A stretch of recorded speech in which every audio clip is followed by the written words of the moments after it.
Господине Георгиев, ви благодарам што прифативте да бидете гостин во нашата емисија. Низ годините антикорупцијска се девалвираше до тој степен што граѓаните всушност и заборавија дека ова тело постои. На некој начин заборавивме и што ви е опис и попис на работни задачи. Зашто вие постоите и што треба да работите? Ja, ви благодарам на прашањето. Да, вашата констатација е навистина точна, бидејќи не произлегува само ете од пишувања во нашите медиуми, меѓутоа и во констатациите и на невладините организации, тоа е баш стриктно и наведено и во самите извештаи на Европската комисија за напредок од изминативе 5-6 па и повеќе години. Во делот на, конкретно на комисијата, дека не покажува доволно проактивност, дека нема неселективност во незиното постапување и дека во иднина навистина треба да се самата комисија создаде услови за непристрасно постапување по предметите, ако веќе говориме особено тоа значајниот момент на работењето на комисијата, што се поврзани кон можните злоупотреби на службените лица. Ако ми дозволите, јас само на почеток, сепак еви за јавноста би кажал за какво тело се работи антикорупцијско тело согласно методологијата што веќе е генерално прифатена и во светот. Че самиот модел на ова антикорупцијско дело е превентивен, ја би рекол проактивен. За разлика од оние модели што имаат повеќе истражни надлежности или јавно обвинителство, како што е да речеме и УСКОК и така натаму, кои што се реактивни.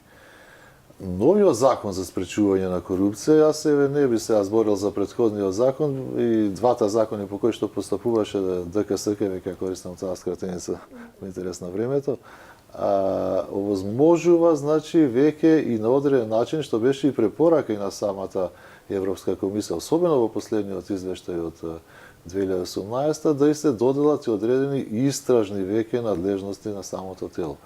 Овие истражни надлежности би ги насочил во 4 правци. Прво, во делот на навистина постапување во поглед на судирот на интереси, бидејќи судирот на интереси не е нешто што само ќе се констатира во една ситуација или може да се говори вклучувајќи го и непотизмот што е толку актуелен деновите, но меѓутоа навистина да се ојде процес на испитување на тоа дали и во кој обем постои судирни интереси во конкретни ситуации.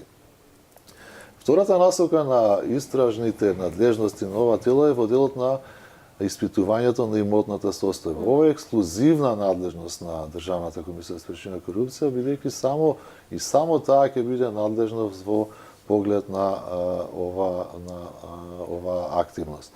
Досега имавме поделена некако надлежност помеѓу ДКСК и Управата за јавни приходи, меѓутоа ова беше баш и препорака од четвртиот круг на евалуација да биде токму Државната комисија. Само вие да сте надлежни. Така. Од почеток, од проверката на имотната состојба, па доколку се утврди неусогласеност на податоците со регистрите на другите институции, да се пристапи и кон длабинско испитување на имотната состојба, што е разлика и од претходниот закон, кога што и доколку беше утврдена несразмерност помеѓу имотот на службеното лице и она што тој го пријавил, единствена мерка беше оданочување со 70% на тој веќе имот што се разликува од неговите редовни приходи пријавени и оданочени. Која е разликата? Сега која е мерката? Сега мерката дека Државната комисија може директно да покрене постапка за кривична, односно кривична иницијатива до јавното обвинителство согласно член 359А од кривичниот законник, по што би следело, значи, можеби и затворска казна, евентуално доколку се утврди големо тоа е работа веќе на судството. Но и конфискација, што е многу исто така. Но се разбира, тоа е веќе делот на правосудните. Ги споменавте анкетните листови, еден од клучните проблеми низ годиниве токму тоа што на некој начин на антикорупцијската немаше механизам како да ги следи сите анкетни листови на сите функционери, затоа што вие избиравте по случаен избор. Па сега некој функционер кој што е среклија и нема да му се погоди таа година, може слободно да си го преспие, условно кажано, својот мандат и да си го наталожи имотот. Од друга страна, па ниту е јавно, ниту можеме да видиме со кој имот располагал на денот кога дошол на функција и да се следи тој раст или како се движела таа имотна состојба низ годините до денот кога му завршува мандатот. Ова дали е решено со новиот закон? Да, решено е. што се однесува до самата на вашето прво прашање, значи на начинот како ќе се следи имотната состојба на избраните именувани лица, но и на другите службени лица, што се веќе согласно членот 82 дефинирани кои се тие што треба да достават податоци за имотната состојба и за интересите, значи сега ќе се работи за еден образец. Тоа е предвидено да се спроведува за сите, значи да немаме веќе селективност во поглед на тоа кои лица и дали се од законодавната, извршната, судската власт или од локалната самоуправа. Значи ќе ги чешувате сите функционери. Меѓутоа, мораме да бидеме отворени пред јавноста. За да тоа направиме, во тек е процесот на интероперабилност во која што ќе бидат вклучени сите институции за да се овозможи ова што реков првична идеја проверка на сите, значи преку воспоставување на таа или вклучување во таа платформа на интероперабилност и развивање на веб сервиси. Ова е малку можеби техничко прашање. Тоа оди преку Министерството за информатичко општество. Тоа оди преку Министерството за информатичко општество, а имплементатор е, не знам, некој од овие консултантски IT компании. Меѓутоа законот дава механизам за апсолутно дава да се работи нова и утре сите функционери да бидат прегледни. Ние сме спремни. Нашата база на податоци е развиена.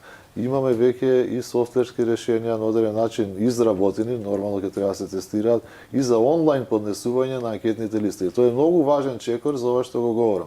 До сега анкетните листови ги добивавме во писмена форма, нашите колеги од одделението за имотна состојба рачно ги внесуваа во нашата база на податоци, што секогаш е можна и грешка, значи човечка грешка. Да. Сега самото онлайн поднесување ќе возможи директно податоците, самото службено листе што ги внесува да влезат во базата на податоци и после електронски да се споредуваат со 17 дури институции што располагаат.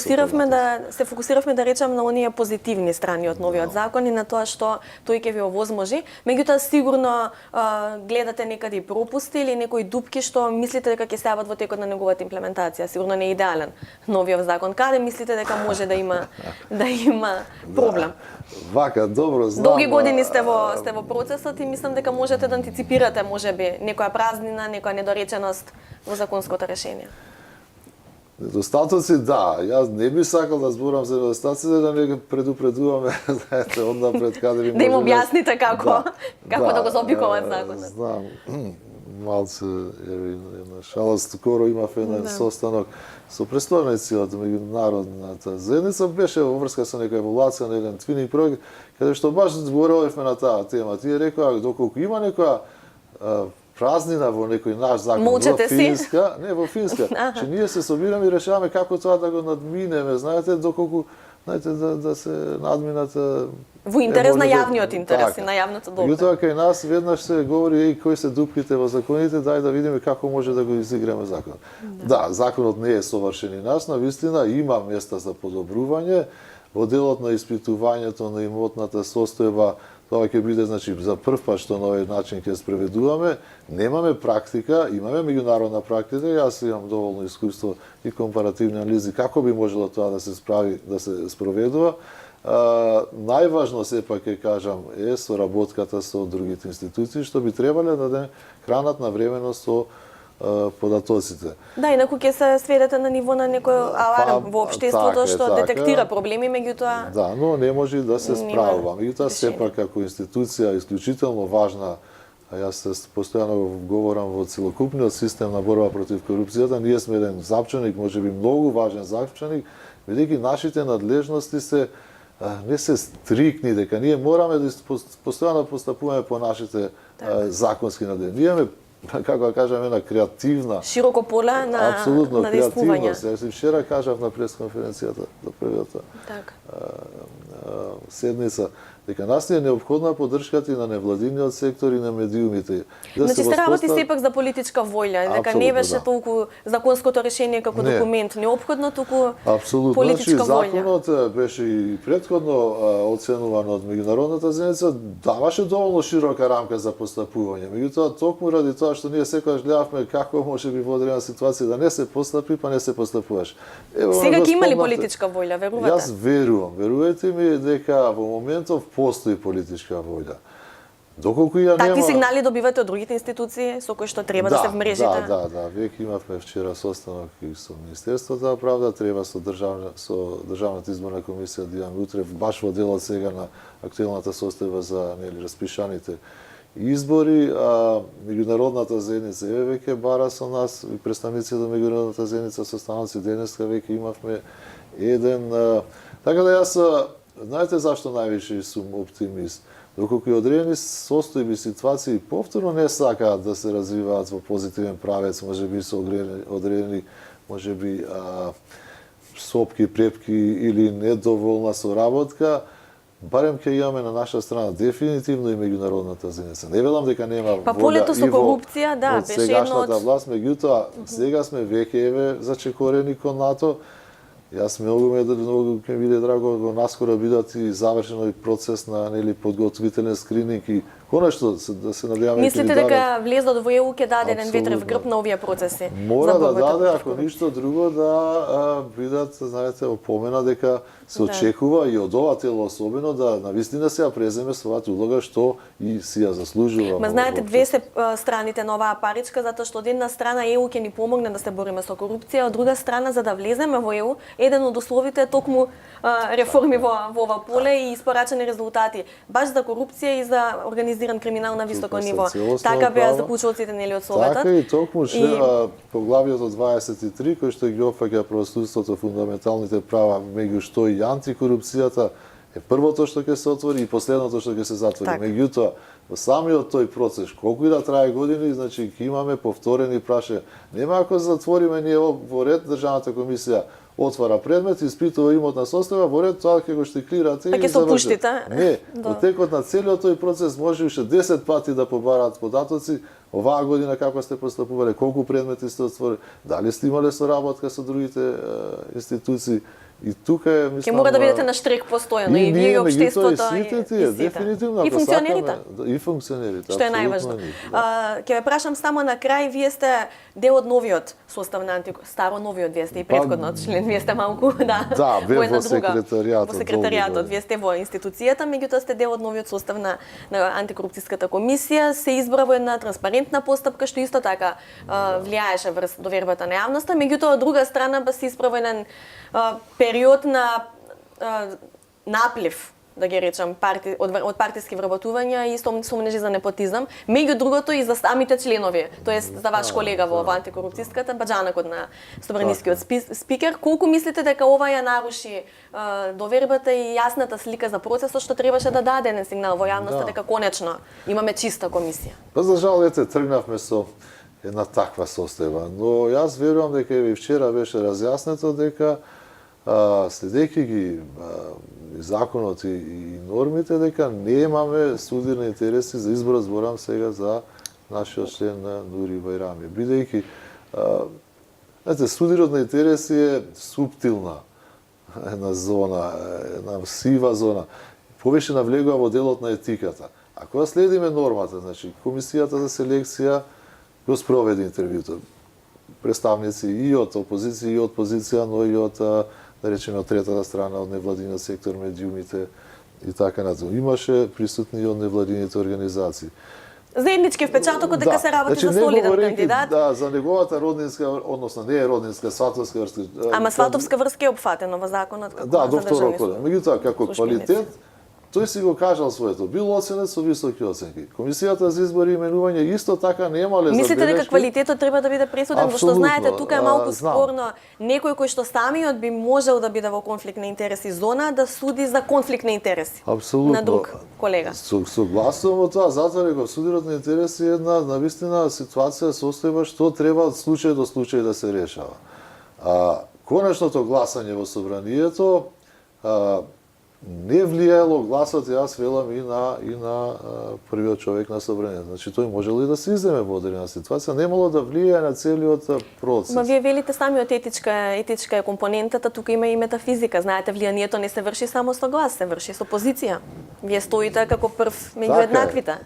И вршите влијание енергетски, ако ништо поинаку. Меѓутоа, јас и вчера кажав и колегите кажа, постои уште една новина во нашиот закон, кој што однесува токму на членовите на Државната комисија за спречување корупција, дека еден од условите за разрешување, до сега ги немаше тие услови, имаше само за престанок.